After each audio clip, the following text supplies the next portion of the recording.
Agora, o Senado da Argentina começou a debater o decreto de necessidade de urgência, aquela medida provisória proposta por Milei, que prevê diversas reformas econômicas que desregulam a economia no país e abrem caminhos para as privatizações também. A questão é, Milei queria que o Senado adiasse um pouco mais essa discussão para ampliar a articulação com os governadores na tentativa de voltar com algo mais arrojado ali para o Senado. Ou de colocar o Senado meio que no canto da parede, olha...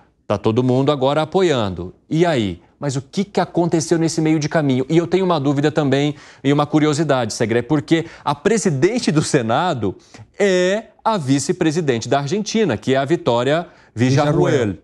E aí eu quero entender, ela poderia ter esperado, ela também está muito pressionada, houve indiretas ou cobranças para ela.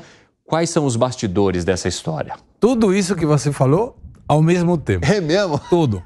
A lei argentina estabelece que a presidência do Senado está em mãos do vice-presidente da República. Ou seja, venceu a eleição, automaticamente vira presidente do Senado. Não tem Rodrigo Pacheco, não tem eleição, não tem centrão, não tem nada disso. Vice-presidente automaticamente vai e faz a presidência do Senado. Estados Unidos é assim. Estados Unidos. Começou a ter alguns probleminhas entre o presidente Milei e a Vitória Villarruel.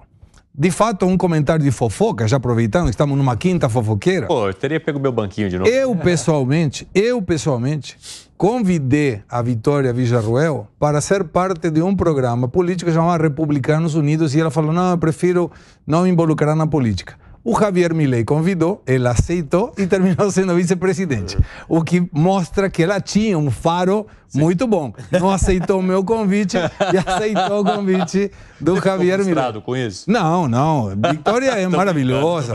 Vitória é fantástica, uma pessoa maravilhosa. Mas olha um detalhe. Se eu lesse aqui para a nossa audiência, alguns setores da classe política pretendem avançar com uma agenda própria e não consultada, e agradece aos legisladores que não se prestam ao jogo perverso de aqueles que deliberadamente entorpecem o desenvolvimento da nação. Isso foi feito pelo governo. O governo argentino, Javier Milei, colocou isso. E para quem era? Teoricamente para a vice-presidente. Mais fofoca. A vice-presidente teria um gabinete na Casa de Governo, onde está Javier Milei. Bom, foi retirada e o seu lugar de trabalho é no Senado. Ou seja, está começando a ter muitos atritos aí. E qual é a frustração do governo? Que essa pauta no Senado vai ser derrubada. Então, para que você colocar uma pauta de votação que você sabe que vai perder, quando o governo está tentando negociar com um pacto fiscal com os governadores, lembrando sempre, o governo do Javier Milei e Vitória Villarruel não tem o único governador do partido, o único prefeito do partido, tem 7 senadores sobre 72 e 38 deputados sobre 257. Ou seja, politicamente, a nada mesma. E ele tem que ir costurando, que não vem da política. O Javier Milei nem a Vitória Villarruel tem um histórico político anterior. Os dois foram reeleitos como deputados da cidade de Buenos Aires em 2021. E em 2023, presidente e vice.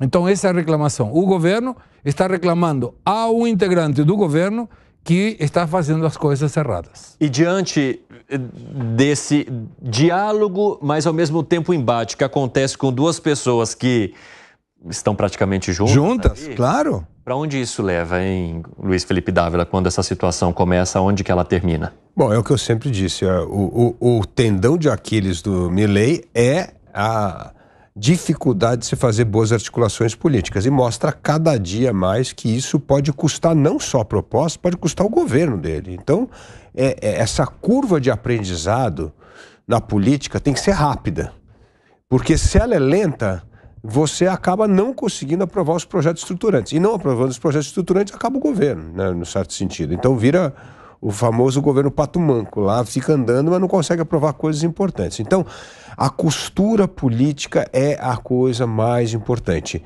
E Milei continua ainda com um discurso, a meu ver, muito com o teor de campanha, e está com um pouco do teor da conciliação, como costurar impacto. Como é que a gente mostra aqui já do interesse da Argentina todos os argentinos, não é mais do governo. Precisa virar a página aí. Claro. Precisa virar a página, porque se não virar a página, vai acabar perdendo as votações.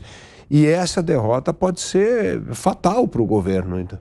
Eu vejo que você concorda bastante. Absolutamente. Aliás, eu vou pegar até o exemplo do que foi o Plano Real. Do ponto de vista técnico, era um grande desafio?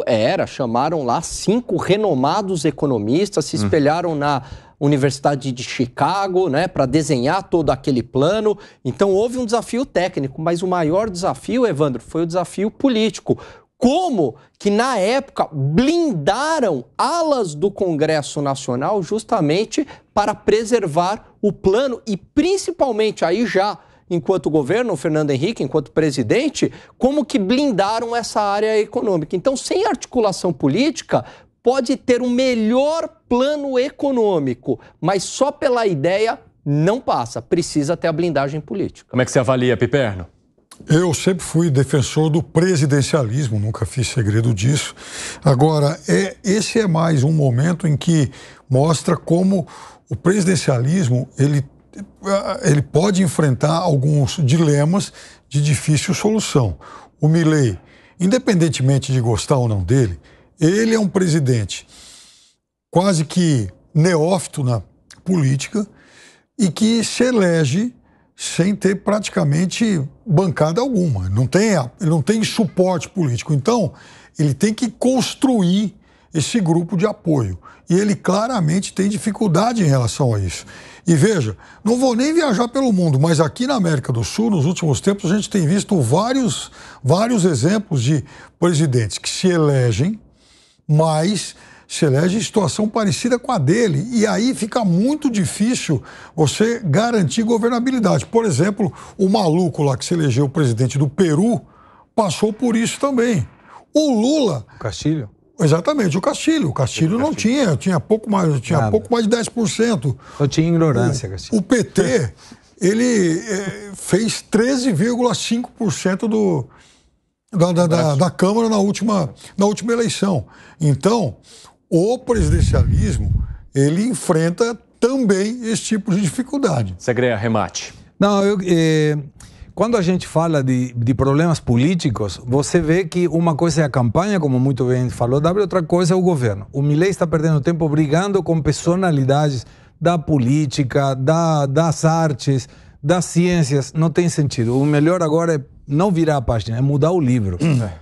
Segredo, o que você falou que explicaria hoje pra gente aqui? Não sei se vai dar tempo. Eu queria... Por que os juros que eu te perguntei... Ok. Rapidinho, então. Um minutinho. Diminuíram 80% os juros com uma inflação de 270 quando estavam em 100. Como a estabilidade do país está mostrando que pode vir a manter, o dólar perdeu 15% do valor em termos do peso em fevereiro. Então o governo está evitando, com essa taxa de juros diminuída, o que se denomina economicamente em carry trade. Vem dólares de fora, passa para uma aplicação em pesos, passa para o dólar de novo e obtém uma rentabilidade de 15% em um mês, o que não acontece nunca. Então, por isso tirou a taxa de juros para baixo. Para evitar o carry. Interessante, Gustavo.